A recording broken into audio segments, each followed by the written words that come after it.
ಶ್ರೀಕೃಷ್ಣ ವಂದೇ ಜಗದ್ಗುರು. ಗೆಳೆತನದ ಬಗ್ಗೆ, ಫ್ರೆಂಡ್ಶಿಪ್ ಬಗ್ಗೆ ಒಂದು ಘಟನೆಯನ್ನು ಬರ್ತದೆ. ಭಗವಾನ್ ಶ್ರೀಕೃಷ್ಣ ಮತ್ತು ಸುಧಾಮರು ಇಬ್ಬರು ಬಾಲ್ಯದ ಸ್ನೇಹಿತರಾಗಿದ್ದರು.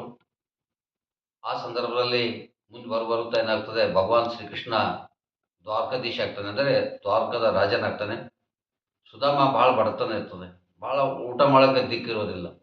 ಅಂಥ ಸಂದರ್ಭದಲ್ಲಿ ಸುಧಾಮ ಮತ್ತು ಕೃಷ್ಣನಿಗೆ ಭಾಳ ಆರ್ಥಿಕವಾಗಿ ಅಂದರೆ ಫೈನಾನ್ಸ್ವಾಗಿ ಅಜಗಜಾಂತರ ವ್ಯತ್ಯಾಸ ಆಗಿರ್ತದೆ. ಆಗ ಸುಧಾಮ ವಿಚಾರ ಮಾಡ್ತಾನೆ, ನನ್ನ ಗೆಳೆಯ ಶ್ರೀಕೃಷ್ಣ ಭಾಳ ಶ್ರೀಮಂತನಾಗಿದ್ದಾನೆ, ರಾಜನಾಗಿದ್ದಾನೆ, ಏನಾದರೂ ಸಹಾಯ ಮಾಡ್ಬೋದು ಅಂಥೇಳಿ ಒಂದು ಭಾವನೆಯನ್ನು ಅವನ ಹತ್ತಿರ ಬಂದರೂ ಕೂಡ ಅವನು ಕೃಷ್ಣನಿಗೆ ಕೇಳೋದಿಲ್ಲ. ಯಾಕೆ ಕೇಳೋದ್ರ, ಸ್ವಾಭಿಮಾನ ಇರ್ತದೆ ಸುಧಾಮನ ಹತ್ರ. ನಾ ಯಾಕೆ ಕೇಳಬೇಕು, ತಾನಾಗಿ ಕೊಡ್ಬೋದು, ಭಗವಾನ್ ಕೃಷ್ಣ ಅವನೇ ಸಾಕ್ಷಾತ್ ಪರಮಾತ್ಮ ಇದ್ದಾನೆ, ತಾನಾಗಿ ಕೊಡಬೇಕು, ನಾನು ಕೇಳೋದು ಬೇಡ ಅಂಥೇಳಿ ಸುಧಾಮ ವಿಚಾರ ಮಾಡ್ತಾನೆ. ಆ ಸಂದರ್ಭದಲ್ಲಿ ಸುಧಾಮ ಹೆಂಡತಿ ಏನು ವಿಚಾರ ಮಾಡ್ತಾಳೆ, ನಿನ್ನ ಗೆಳೆತನ ನೋಡೋಣ, ನಿನ್ನ ಗೆಳೆಯ ಎಷ್ಟು ನಿನಗೆ ಹೆಲ್ಪ್ ಮಾಡ್ಬೋದು ಅಥವಾ ಸಹಾಯ ಮಾಡ್ಬೋದು ಅಂಥೇಳಿ ಒತ್ತಾಯ ಮಾಡಿ ಸುಧಾಮನಿಗೆ ಕೃಷ್ಣನ ದರ್ಬಾರ್ ಕಳಿಸ್ತಾಳೆ. ಆಗ ಸುಧಾಮ ಹೆಂಡತಿಯ ಮಾತನ್ನು ಕೇಳಿ ಸುಧಾಮ ಏನು ಮಾಡ್ತಾನೆ, ರಾಜ ಅನ್ನೋಂಥ ಭಗವಾನ್ ಶ್ರೀಕೃಷ್ಣನ ಹತ್ತಿರ ಹೋಗ್ತಾನೆ. ಆ ಸಂದರ್ಭದಲ್ಲಿ ಭಗವಾನ್ ಶ್ರೀಕೃಷ್ಣ ರಾಜನಾಗಿರ್ತಾನೆ. ಅಂದರೆ ಸಾವಿರಾರು ಸೈನಿಕರು, ಸಾವಿರಾರು ಸೇವಕರು, ಯುದ್ಧದಲ್ಲಿ ಗೇಟ್ ಅಂತ ಕಾಯುವಂಥ ಕೋಟೆ ಕಟ್ಟಡಗಳ ಮೇಲೆ ಕೃಷ್ಣ ಒಳಗಡೆ ಇರ್ತಾನೆ. ಆಗ ಸುಧಾಮ ಗೇಟಿಗೆ ಹೋಗಿ ನಿಂತಾಗ ಅವನು ಬಟ್ಟೆ ಎಲ್ಲ ಹರಿದೇ ಇರ್ತದೆ, ಅವು ಒಳಗೆ ಯಾರೂ ಪ್ರವೇಶ ಮಾಡೋದಿಲ್ಲ. ಆಗ ಹೇಳ್ತಾನೆ, ನಾನು ಕೃಷ್ಣನ ಬಾಲ್ಯದ ಗೆಳೆಯ ಅಂದಾಗ ಆಗ ಯಾರೂ ಗೇಟಿನ ಒಳಗೆ ಪ್ರವೇಶ ಮಾಡಲ್ಲ. ಯಾಕೆ ಮಾಡಲ್ಲ ಅಂದರೆ ಸುಧಾಮನ ಹತ್ತಿರ ಹರಿದ ಬಟ್ಟೆಗಳು, ಆಮೇಲೆ ಅವನು ವೇಷಭೂಷಣ ನೋಡಿ ಗೇಟಿನ ಒಳಗೆ ಬಿಡೋದಿಲ್ಲ. ಯಾಕಂದರೆ ನೀನೊಬ್ಬ ಭಿಕ್ಷುಕನ ಥರ ಇದ್ದೆ, ನೀನೊಬ್ಬ ಬಡತನ ಇದ್ದಿ, ಕೃಷ್ಣ ನಿನ್ನ ರಾಜನಿದ್ದಾನೆ, ಅವನಿಗೆ ನಿನಗೆ ಹೇಗೆ ಗೆಳೆತನ ಸಾಧ್ಯ, ನೀನು ಸುಳ್ಳು ಹೇಳ್ತಾನೆ, ವಾಪಸ್ ಮಾಡ್ತಾರೆ. ಆವಾಗ ಕೊನೆಗೆ ಗೊತ್ತಾಗ್ತದೆ ಕೃಷ್ಣನಿಗೆ, ಆ ಸುಧಾಮ ನನ್ನ ಗೇಟ್ ಹತ್ತಿರ ಬಂದ ಅಂಥೇಳಿ.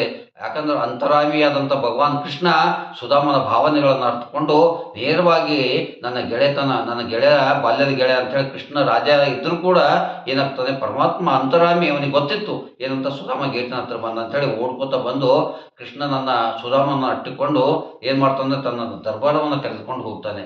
ಆ ಸಂದರ್ಭದಲ್ಲಿ ಆ ಗೆಳೆತನ ಅನ್ನೋದು ಹೆಂಗಿದೆ ಅಂದರೆ ಶ್ರೀಮಂತ ಮತ್ತು ಬಡವ ಎಂಬ ಭೇದ ಭಾವ ಬರೋದಲ್ಲ. ಅಲ್ಲಿ ಏನಾಗ್ತದೆ, ಹೃದಯದಿಂದ ಹೃದಯಕ್ಕೆ ಮುಟ್ಟುವಂಥ ಗೆಳೆತನವನ್ನು ಭಗವಾನ್ ಶ್ರೀಕೃಷ್ಣನ ಹೃದಯದಲ್ಲಿ ಕಾಣ್ತೇವೆ. ಭಗವಾನ್ ಕೃಷ್ಣ ಅಂದರೆ ಅಂತರ್ಯಾಮಿ ಮತ್ತು ಪ್ರೇಮಕ್ಕೆ ಒಂದು ಸಾಕ್ಷಿ ಯಾರು ಅಂದ್ರೆ ಭಗವಾನ್ ಶ್ರೀಕೃಷ್ಣ. ಆವಾಗ ತನ್ನ ದರ್ಬಾರದಲ್ಲಿ ಕರೆದುಕೊಂಡು ತನ್ನ ರಾಣಿಯರ ಮುಂದೆ ಸುಧಾಮನಿಗೆ ಏನು ಮಾಡ್ತಾ ಕೂಡಿಸ್ಕೊಂಡು ಆ ಕಣ್ಣೀರು ಹಾಕ್ತಾನೆ. ನನ್ನ ಅಂತ ಬಾಲ್ಯದ ಗೆಳೆಯ ಬಹಳ ದಿವಸ ಬಂದಿದ್ದಲ್ಲ ಅಂಥೇಳಿ ಆ ಹಾಕಿದಂಥ ಕಣ್ಣೀರಿನ ಮೂಲಕ ಏನು ಮಾಡ್ತಾನೆ, ಸುಧಾಮನ ಪಾದವನ್ನು ತೊಳಿತಾನೆ, ಸುಧಾಮನ ಸೇವೆಯನ್ನು ಮಾಡ್ತಾನೆ. ಹೀಗೆ ರಾಜನಾದರೂ ಕೂಡ ಗೆಳೆತನದಲ್ಲಿ ಭೇದ ಭಾವ ಬರೋದಿಲ್ಲ. ಯಾಕಂದರೆ ಅವು ಶ್ರೀಮಂತ ಇರಲಿ, ಬಡವ ಇರಲಿ, ಯಾವುದೇ ಇರಲಿ, ಆದರೆ ಗೆಳೆತನ ಆಗಿರ್ತದೆ. ಹಾಗಾಗಿ ಈ ಗೆಳೆತನ ಮಧ್ಯೆ ಶ್ರೀಮಂತ ಮತ್ತು ಬಡತನ ಎಂಬ ಭಾವನೆಯನ್ನು ಬರೋದಿಲ್ಲ.